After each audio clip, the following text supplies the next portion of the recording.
is, a lot of you don't even know all of the choices that we offer you in labor. And much like real life, there are a lot of choices that you can make on your own, but I think it's good to learn from a professional who's done it 1,000 times about what different kinds of choices you can make during your labor to tailor it just to you. And a lot of these are totally fine with the hospital staff. Nobody's going to bat an eye when you ask for them, but we don't come in and give you all of your different options. So I'm glad that you guys are here to learn some of the choices to make labor work for you.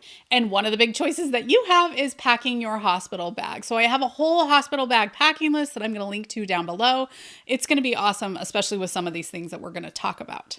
And yes, I've seen thousands of patients make different choices, and it really helps their labor be better. I know that when you get to make choices, you're more empowered for yourself.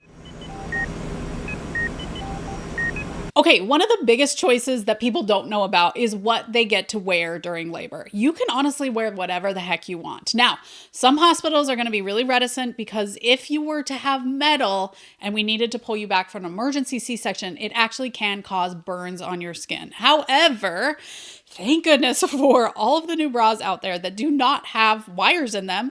And we all know that there's tons of bras that are out there that don't have wires. This also includes the clasp. So it's if the wire is touching your skin. I think I have metal clasps on my bra, but it has a thing that covers it up so the metal is not touching my skin. And in those cases, that would be completely fine.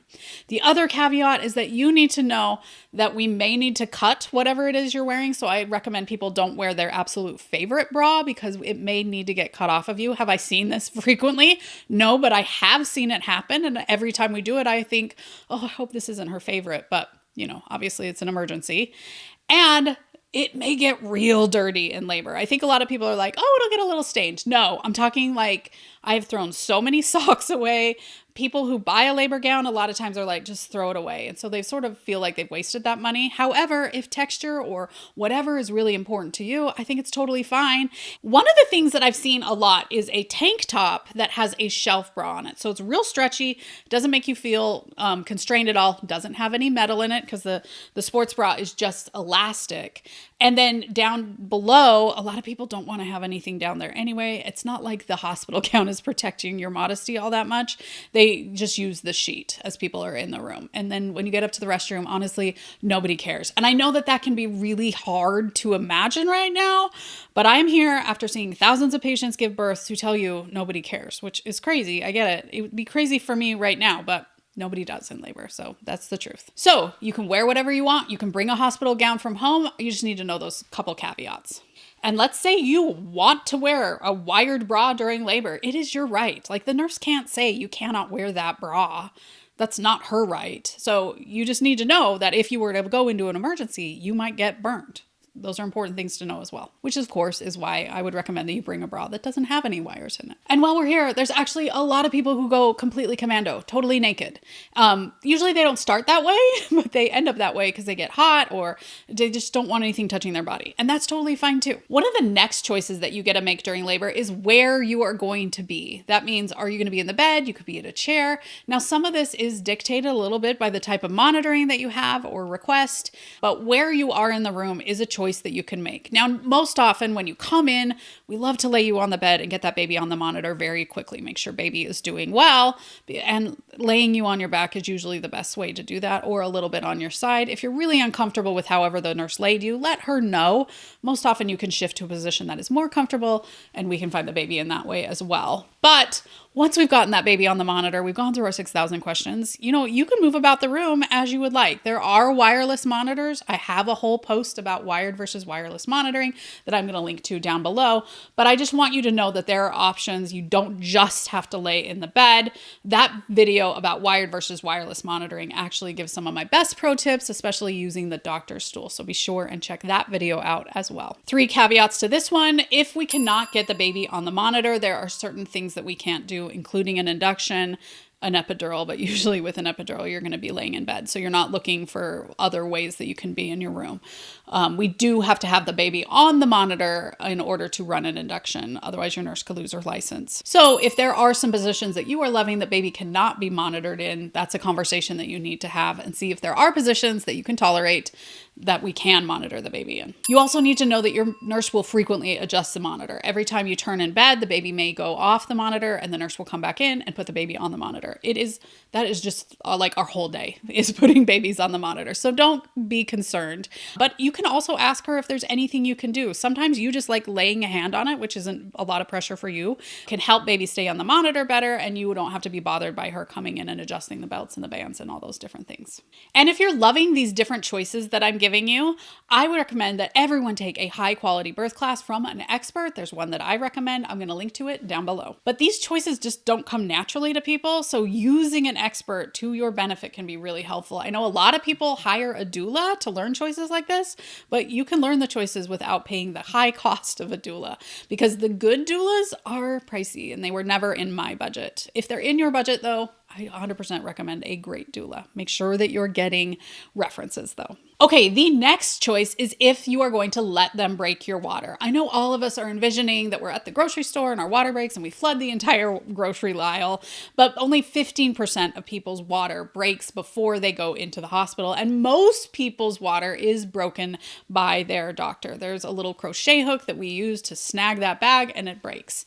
Now, sometimes doctors want to come in and break people's water really early on. There are studies that show that maybe that isn't as helpful as they think that it is. In fact, this entire video is based off an article on my website. I'm going to link that article down below so you can look more into the studies. But it is true that you can get pretty progressed into labor, but if there's a big bulge of fluid in front of the baby's head, it sometimes cannot push enough on your cervix to help it to open up like a hard baby's head can. So breaking your water when you get really into active labor, which would be past 6 centimeters, can help labor progress. But it is always up to you. And I am here to tell you the dirty fact that a lot of providers do not ask before they break your water. They tell the nurse, I need the hook. And I, as a nurse, would go, oh, are you going to break her water? So that he could realize that that was something he should mention to his patient.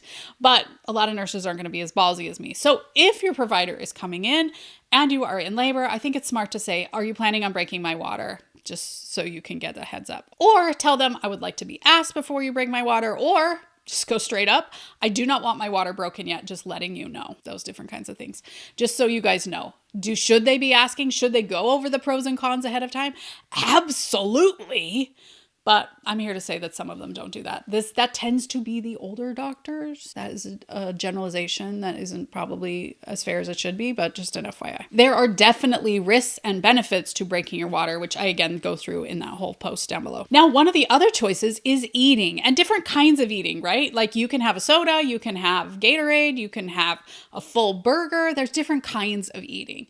And making the choice to eat is entirely up to you. Now, in the hospital, it runs through doctor's orders. As a nurse, I have to have doctor's orders in order to do anything for you. So if your doctor says patient cannot eat during labor, I cannot give you any food during labor. However, that order is only for me. It's not for you. But if your provider really thinks that you should not be eating, then I would definitely have a conversation with everyone about why they think you shouldn't be eating. If that's just something they tell everyone, which has been disproven, or if there's a specific reason why they think you should not be eating, because you're not going to hear this online very much, but there are specific patients who absolutely should not be eating when they are in labor because of the high chance of possibly having a C-section. So talk with your team so that you feel comfortable about what is best for you moving forward, but eating can be a choice or not eating.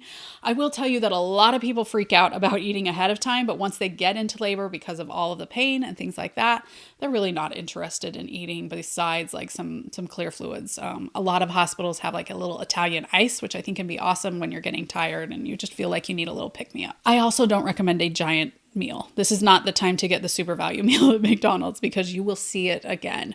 Something small is what I recommend either way. Now, these are just a few of the choices in labor. I actually have a whole free birth plan series where we go through lots of the different choices in labor. I'm going to link it down below, but there's a lot of choices in labor. So learning them, thinking about them in advance about what you like as a person, because everybody's different. On that birth plan, I talk about like the lights in the room. How do you like the lights in the room? That is something that we can tailor just to you. and everybody's different. So just knowing, yeah, I like the lights dim, or no, I like a little bit of light because it helps me feel a little bit safer. That's important for you to know. And communicating that to your team is so helpful. I want to make people comfortable in the hospital, but it's really important to know that everyone is different, even on things like lighting. Now, this is a whole choices series that I have on my YouTube channel. If there's other choices that you're interested, tell me down below. I have a whole video on making the choice on how you're monitored. I'm going to link that one up above because I think it can be really helpful as you're making choices in labor.